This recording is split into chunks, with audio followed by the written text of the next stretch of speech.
listeners, we are speaking to Peter Levenda, and I basically want to continue our conversation. We've been speaking with Peter for about an hour on our regular program, and diving into the subjects of his book Sinister Forces, a 3-volume set. Excellent stuff, diving into the grimoires of American political witchcrafts. But Peter, to get things going in this segment, we kind of left things off a little bit, speaking about Crowley and the connection to the UFOs.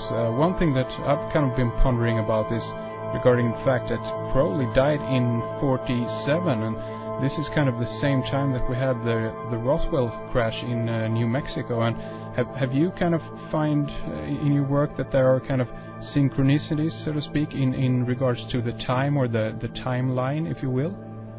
Well, I do. I see 1947 as kind of a watershed year.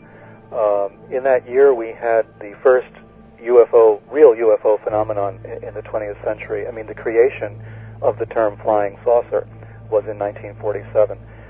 Just about a month or so before the famous Roswell crash, we had the sightings of the saucers over the Pacific Northwest. A pilot by the name of Kenneth Arnold saw them and reported them as looking like saucers skipping across the waves. And that's where the origin of the term flying saucer came from. Mm-hmm. And that was in about June of 1947. And then there was the Fred Krisman case, which happened directly after that. And there was a lot of spooky stuff going on with Fred Krisman at the time. It looked as though he was working for an intelligence agency because of the way he set up certain meetings with Kenneth Arnold and with 2 Air Force intelligence investigators who went to investigate the Krisman UFO sighting and who wound up dead. They had taken a box of debris from Krisman that he claimed was UFO debris. They got into their airplane, and their airplane crashed, and the officers died, and no one knows what happened with the debris they had. Then, a little bit later, we had the Roswell crash. At the time of the Roswell crash, the Nazi generals that we had spoken about earlier, Dornberger and some of the others, were taken directly to Wright-Patterson Air Force Base. In those days, it was just Wright Air Force Base, I believe. Mm-hmm. So they were taken directly to Wright, and where it was assumed were the people who were put in charge of examining the UFO debris. So in the same month, we have Nazi generals going to Wright-Patterson to investigate the UFO debris that was taken from Roswell. Mm. And then in that same period is when the CIA was created, and the national security state, essentially, in the United States was created in 1947 with the National Security Act, which the CIA was a spin-off of. So we have all of these events happening at the same time. And then, of course, we have Crowley dying in December 1st of 1947. Mm-hmm. So it was a kind of watershed year in a lot of areas. Yeah. Parsons and Hubbard involved in 1947. Hubbard conjuring spirits in the desert in California with Hubbard. I mean, bizarre things were taking place in 47, and with Parsons declaring that he was the Antichrist, and was going to oversee the destruction of the old world and the birth of the new. Yeah. All of this taking place at the same time in the same year. It's amazing, and I know that this is a very, very difficult question in that sense. But in regards to the UFO, phenomena, have you in any way been able to kind of pinpoint this more, or had just found that more questions arise when you research it? Well, I find a lot more questions than answers, and my tendency has been, I keep changing my mind on this thing because I come up with new information. But I've often wondered if the whole thing was not some kind of an American intelligence operation. Not that UFOs do not exist. I believe that the sightings, many of the sightings, are very suggestive of some kind of phenomenon, and these go back many years, long before there was an American intelligence apparatus. So I'm not discounting the entire field.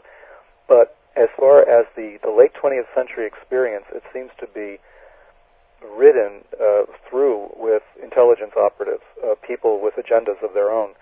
And when we talk about Guy Bannister and Fred Krisman and all of these guys who were later involved with the assassination of Kennedy, having cut their milk teeth, as it were, on maybe disinformation activities concerning the UFOs, that seems to make me wonder if there is a deeper connection. Yeah. I don't know, quite frankly. I've spoken with, for instance, Whitley Strieber, the author of Communion, and about his experiences, and he's perfectly willing to entertain the idea that the experiences that he had might have been the result of a military disinformation or brainwashing campaign of some kind. I mean, he grew up around Randolph Air Force Base, which is where the Nazi scientists were based, especially the ones involved in medicine and psychiatry. And he even has a chip in his ear, I think. Right, which they found. I mean, which exists. Yeah. So, I mean, what does all this mean? You know, where do we draw the line here between what is UFO fact and what is UFO fiction? There's obviously a UFO fact database somewhere. I mean, of things that genuinely take place. Sure. As for the rest of it, I don't know. How much of it is part of the national security apparatus that we now have in our country? Yeah. Could there be a kind of a merger between the two fields in the sense that we actually have had genuine sightings from the start, from the get-go, and genuine people who are, you know, having these sightings and so forth, but then later on we have the, the defense industry kind of taking, I guess, using the people and using the field in that sense to kind of, in a way that they actually are engaged in some kind of psyops in connecting with the UFO phenomena and all of this, and connecting, I guess we can even draw in the MK Ultra program, connecting that with the with LSD use and all of this stuff. Do you see a connection between the two? Oh, well, I do. It's just that I'm having a very difficult time trying to get the entire picture in my mind. I'm like one of the blind men with the elephant, you know. And I keep running around to different parts of the elephant trying to put this picture together, but the elephant keeps moving, and that makes it a bit more difficult. Yeah, indeed. But definitely, there is something going on. I mean, there is an element of well, let's put it this way: the disinformation campaign has been very good. Yeah. They've caused so much confusion in the minds of researchers and the population in general that we can't tell. We can't separate out anymore the fact from the fiction as try as hard as we might.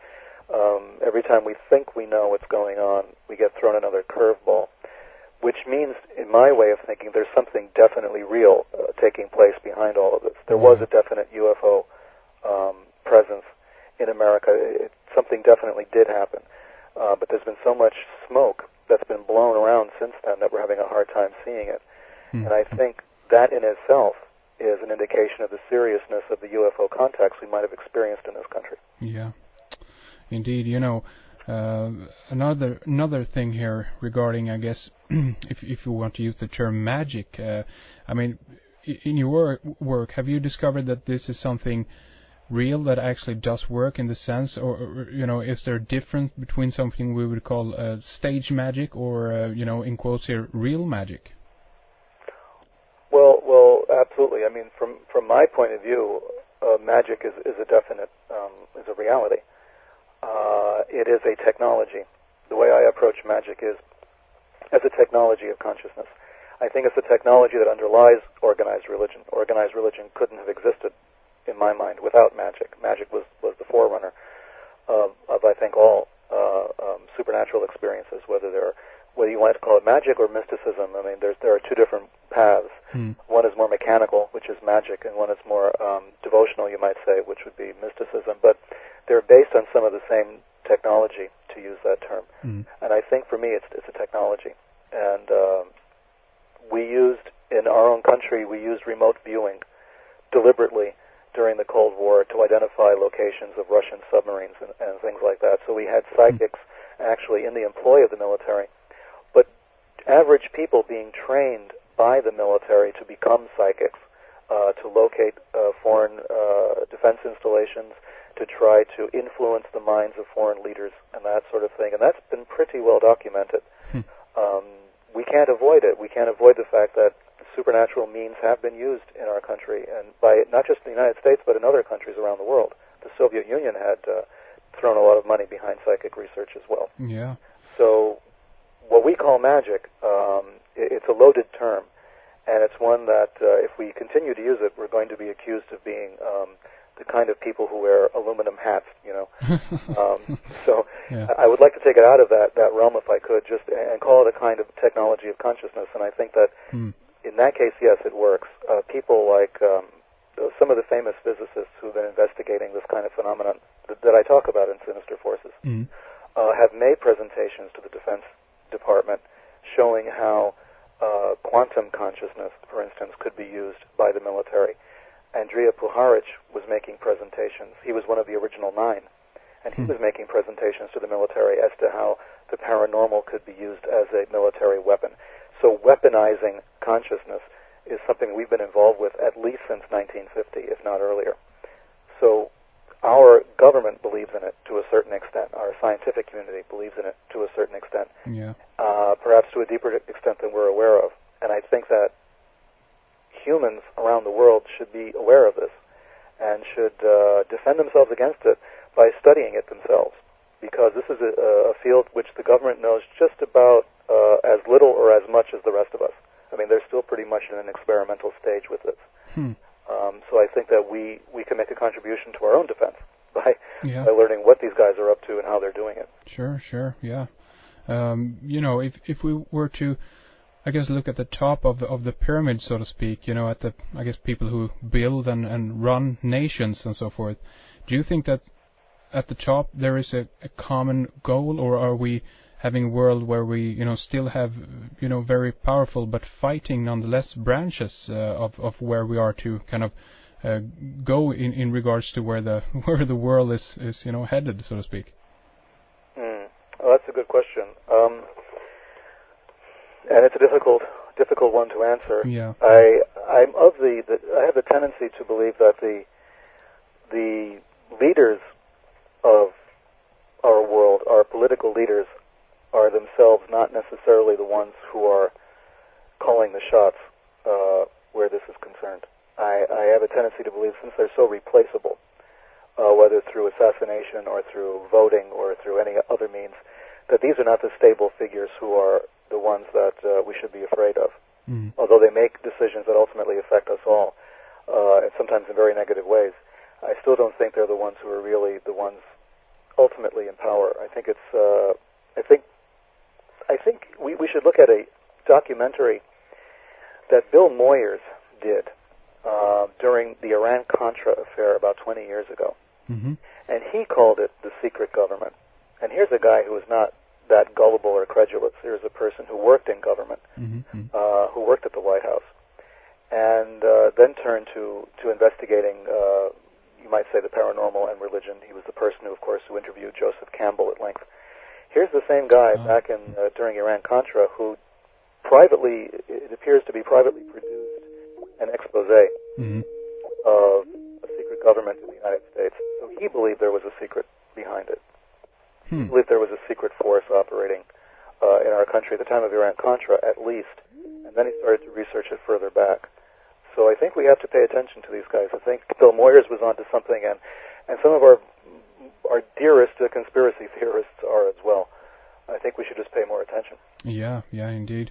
One thing that comes to mind, of course, also is you earlier spoke of kind of the high note or the convergence of in that sense, the grand conspiracy being the JFK assassination. And I mean, the more you speak about it, I tend to go into that direction too, considering all the connections that seems to lead to this point. But one thing, of course, that I see as a kind of a high note in regards to a cultural event or a disaster, if you will, is of course the destruction of the World Trade Center on 9/11 2001. And is this something you go into in your book series Sinister Forces at all? I don't go into 9/11 very much, except to mention it in passing and to talk about